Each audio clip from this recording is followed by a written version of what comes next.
Uh-oh, it's streaming live. Welcome, everyone. Welcome to our weekly series of memories of His Holiness Bhakti Tirtha Maharaj. This is Inter I-Fast, and I'm Rajaleela and Ekavira Prabhu. We're both here. As you know, Inter I-Fast is a branch of the Institute for Applied Spiritual Technology that was founded by His Holiness Bhakti Tirtha Maharaj. And tonight we're really, really excited. Our team is so excited. First, I want to introduce you to our team. Kishore Rani, she's here with us. Leela is here with us. And tonight we're missing Anna. Anyway, we have a wonderful guest with us tonight. That's her grace. Her name is Yasodamayi. And Yashoda is one of the first disciples of His Holiness Bhakti Tirtha Maharaj. She's originally from England, and she met Bhakti Tirtha Maharaj in Nigeria when she was going to school there. And actually, she's been serving Bhakti Tirtha Maharaj from the very beginning of her initiation until he left his body. So Yashoda has many wonderful memories throughout the time that we've been together. Yashoda and I, we also have so many memories together. Tonight, I just wanted you to just really sit and hear one of the memories of Yasodamayi and Bhakti Tirtha Maharaj. And Ekavir is just here now, so we just want to, just welcome Yashoda. Yasodamayi, you know, there's so many things that you do. It's so wonderful to have you on our call tonight on this series, because you're someone that, you know, is such an innovator, and you're so much in the mood of Bhakti Tirtha Maharaj. You have your own company, and your company is called Trifolio Naturals.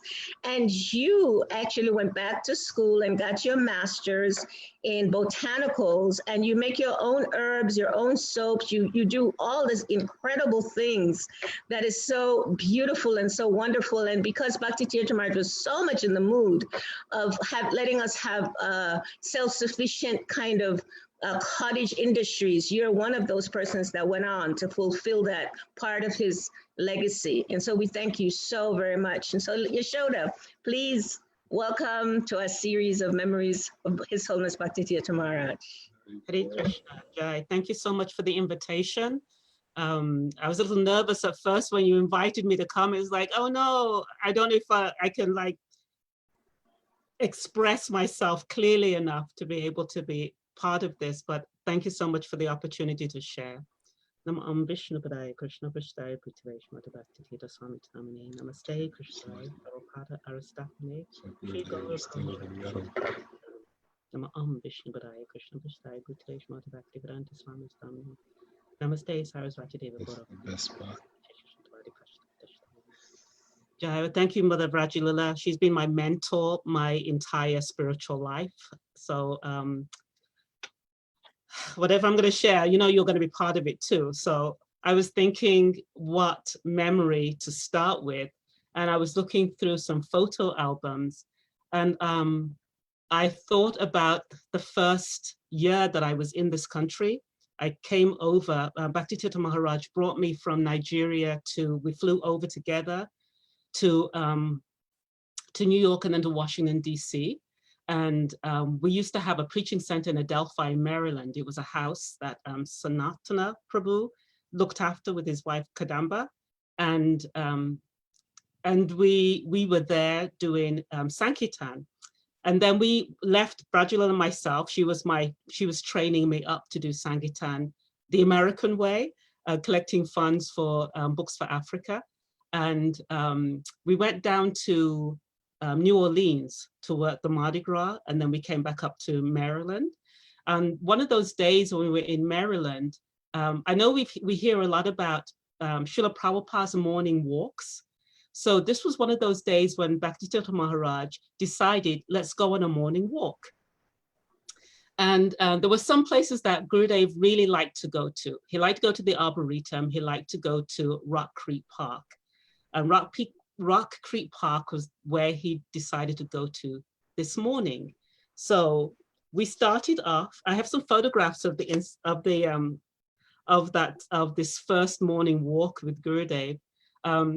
at that time I had a camera, and I decided that I was going to be the person that took the photographs and like try to make all the recordings and try to capture as much of associating with Gurudev as possible, because this was a completely different experience for me. Gurudev's mood changed from country to country, the way that he interacted with his with the devotees and the disciples.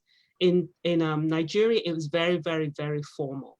There was no real, I don't know, like downtime with Gurudev. It was all business, all service. But when we came to America, I noticed that he was much more friendly with the devotees. He was much more time to talk with them and like throw ideas out to them and, you know, hear back from them. And it was like, wow, this is a whole new experience. So I decided that I wanted to record it. So we went on a morning walk. So they're starting off in Rock Creek Park. This is all the way up in Virginia, where I don't know where the Potomac River enters DC or whatever. That is Rajulila there. You won't see me in any of these pictures because I'm the one taking them. So this is, and I think that was Ishvara that was with us. It was another Nigerian devotee that was collecting funds here in America on behalf of Bhakti Tirtha Maharaj and Books for Africa. And so when we got out of the car, we started walking. We started off at this part. This is where the falls, I don't know what they're called, Potomac Falls or whatever, but where the river kind of falls into a reservoir and a canal. And actually a lot of this water actually feeds the households in DC. So we were there talking and looking, and Gurudev was just admiring the view. And then this gentleman walked over to us. And I think he was just attracted to the fact that, of course, everybody's attracted to Gurudev. You can't see him and not wonder who he is or what's going on. So he came over and started talking to us. And I just stood back and started taking photographs. And Gurudev was just so magnanimous and so friendly and bubbly, if that's the right word. You know, very, very warm. And so he the guy warmed up to Gurudev and they were talking, and he was explaining to Gurudev how this was an excellent place to go bird watching. So he and Gurudev were talking about the different kinds of birds that you could see there. And the gentleman actually had a pair of binoculars. So he was explaining to Gurudev how you could actually see bald eagles in that area. And we were just standing around, just so fascinated that, you know, Gurudev was talking with this gentleman, and we were thinking that he doesn't really know who he's talking to. This man is just like the, I think it was the taxi driver with Prabhupada. You know, Prabhupada was talking to him about how he had created all of these temples, and the taxi driver was just sitting and talking with Prabhupada. And you think back and you wonder, wow, did that taxi driver actually know whose presence he was in? So the gentleman lent Gurudev his binoculars, and Gurudev started looking at the bald eagles and the birds that were there. And we actually did see a pair of bald eagles that were nesting in some of the trees there. So Gurudev was just very much into like just learning what was going on around him and enjoying the scenery and enjoying the company of the people that he met. And the guy was very much enthralled with what Gurudev was telling him, and just this company. And I could tell that he knew he was someone special. One, because I was taking photographs, and two, just the way that, you know, we were engaging in Gurudev, with Gurudev. So after everybody got a chance to look at the birds and look for the eagles, we started actually going and walking around. So like I said, my whole desire was to just take photographs of Gurudev. So I just wanted to follow behind him and take him. So I started taking all of these beautiful pictures of him, just looking at the beautiful scenery and chanting and wandering over the rocks. And he loved being in nature. Like I said before, the Arboretum was another one of those places that he loved to go to, the lily ponds. The fact that he was near water was very soothing. So he like was walking all over the park. And I was thinking, wow, this is amazing. I get to take all of these fantastic photographs of Gurudev in nature, doing all of these wonderful things. And this is him standing over by the I don't really call it where the level drops from a high level to a low level. I can't remember what that's called, but then there's like a special structure that you have the water go into, especially if you're like taking boats along there. So I was like following behind, taking photographs and everything. And then Gurudev told myself and Vrajulila to stay in one spot while he and Ishvara and the other brahmachari went, continued along. And it was like, no, I don't really want to do that. I don't really want to stay here. I want to follow Gurudev. And so I was walking behind them, and then Ishvara turned around. I could see in front that I wasn't that far behind. I was far enough behind so that they couldn't hear me if I was walking. But then I saw Ishvara turn around, saw me, and then went back and whispered to Gurudev. And then Gurudev turned around and saw me. And it was like, okay, what do I do now? Do I continue following them even though Gurudev told me not to? Or do I just stay here? It was like, I'm going to put more than sand in Ishvara's sweet rice. So then I stopped. I didn't continue following them, but I still carried on taking photographs, and they walked along for a while, and they came back. And some pictures of Gurudev with geese that were there by the waterside. And so after all of this time, after we had gone for the walk and I had continued taking photographs of Gurudev by the water, we were heading back home. There's some more pictures. And Gurudev was asking me, well, why are you taking these photographs? And I said, well, Gurudev, just like we took pictures of Srila Prabhupada, and these pictures now are so nectar for the devotees to be able to feel a part of the early days with Srila Prabhupada, the early footage of the videos and the early photographs and the early chantings of Gurudev's, of Srila Prabhupada chanting. It's really important for us to have some record of these days with you.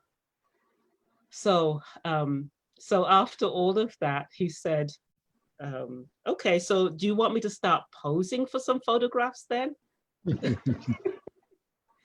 He said, that would be really nice, Gurudev, if you would pose for some photographs. So then he started like picking places that he thought would be a nice place to pose. And so this rock was one of them. And also, I'm going to share this last picture of Gurudev. Oops. I don't know. Can you see that? No. Oh, can you see it? Can you see it now? Here we go now. Yeah, we can see it. Great. Okay. So this was the last picture we took before we headed back home. Gurudev said, okay, how about if I just sit here on the ground and you can take a picture of me here? So I said, sure, Gurudev, that would be wonderful. And so he just sat on the ground with his chanting beads, with the river in the background, and just let me take as many pictures as I wanted to take of him until I was tired. And then then we went back to the preaching center. So I don't know how to get back to the full screen. So we can unmute to Leela, and Leela can let you know. Or we can keep the screen. Okay. Yeah, so that was, so from then on, I would always, like I said, always have my photographs. I always have my camera.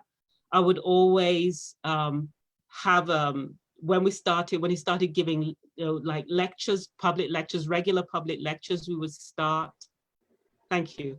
We would start, I would start like taking the lectures and also helping to write up he would dictate onto a tape, and then I would tape it up, and then these newsletters would go all over to the different preaching centers in West Africa and other countries, so that everybody could follow what Gurudev was doing and sharing, and some things that he would particularly want to be in the newsletters, he would make special a point to put those in. So this became something that I would do, like taking photographs of Gurudev and recording lectures of him. And as Mother Vrajulila said, the special thing about Gurudev is that he wasn't really, if he saw potential to embrace and expand the preaching, he would encourage that. It didn't matter who it was, whether it was a brahmachari or brahmacharini, a householder, a brahmachari, whatever. If he saw that you were enthusiastic to help the preaching, to push the preaching on in some way, if you had a particular ability or a particular skill, or even if you didn't even have a skill, that he would train you up or help you to develop the skill so that you would be able to use it in Srila Prabhupada's service. That's how he was able to do so much and for people to feel so much a part of what he was doing, because he always encouraged us to always give the best that we could and do the best that we could for Srila Prabhupada and for Krishna. So that's my memory of my first. Thank you. Hare Krishna. Haribol. Thank you so much, Yashoda. That was like a visual presentation. So beautiful. Thank you. As you were speaking, and I want Leela's going to close us out. One of the things, though, that Ekavir and I, at least myself, I was thinking that, this morning, I was, as I was looking at a picture we have here of our Guru Maharaj, and I was thinking how, we had invited you to participate in the program tonight. And then I was reflecting on how he was always inclusive, as you said, he was always inclusive, and no matter what small talent or skill or whatever we had to share, he would fan that so much, and it would become so big because you actually did so much in service to our Guru Maharaj, just because he saw that you had those talents, that he actually spent, time with you to just let those grow, and yeah, it just became like something that people would look forward to, all your photographs and all your letters that you wrote, all the newsletters. And now here you are. One of the points you mentioned was about following Gurudev, and you're still following Gurudev. I'm just amazed that you have those pictures, because I'm just amazed, because those are pictures of over 20 years ago or more. Yeah, 86, from 86. Just imagine. Yeah, so thank you so much for sharing, and thank you for reminding us of the inclusivity of our beloved spiritual teacher, mentor, master, His Holiness Bhakti Tirtha Maharaj. Ekavira, something you want to say quickly before Leela closes us out? Yeah, that was it brought back so many wonderful recollections walking through that Rock Creek Park. What was it? It was called Great Falls. Great Falls, yeah. That's what it was. Great Falls. And different times that we would go through there. We'll have to talk about some of the picnics that we had on the next occasion. One thing I didn't hear Rajulila mentioned, and maybe she mentioned it before I sat down, but like she said, you did so many different things and still doing so many different things. One of the major projects that you did for Guru Maharaj, and that's starting the Harinam Press, the books, and all the many different spiritual warriors and recollections, reflections, and Beggar series. That was all started by Yasodamayi.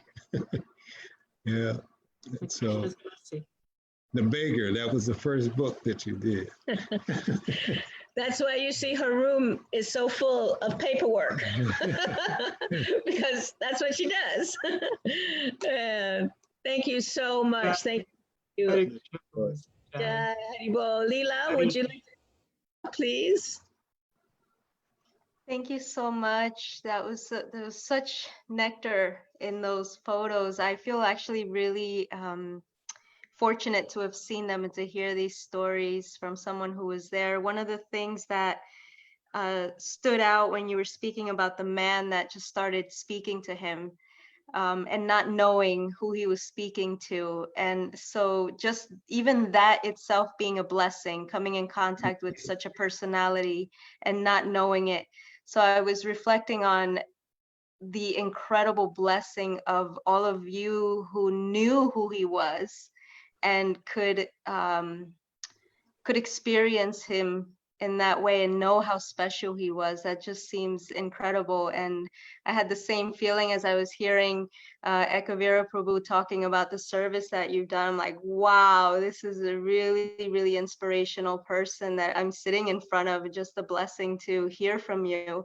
So it just reminded me of that we never know who people are, who they, who we're talking to, who we're associating with, and to always just know that there's someone special right on the other side of us, and to acknowledge and appreciate it. So I'm feeling really grateful to have heard from you. Thank you so much. Hare Krishna Prabhu. Haribol, and thank you, Kishorani. Kishorani is our motivator behind all of these programs. And she's so inspiring and just so dedicated to assisting us to keep Bhakti Tirtha Maharaj's legacy alive. Kishorani, we thank you from the bottom of our hearts. You've heard of the Wizard of Oz. Well, she's the Wizard of Raj. Hari Hari, thank you, devotees. Thank you very, very much. Haribol Kishori Prabhu, Haribol Leela, Haribol Yashoda, Haribol Ekavira Prabhu. Hare Krishna.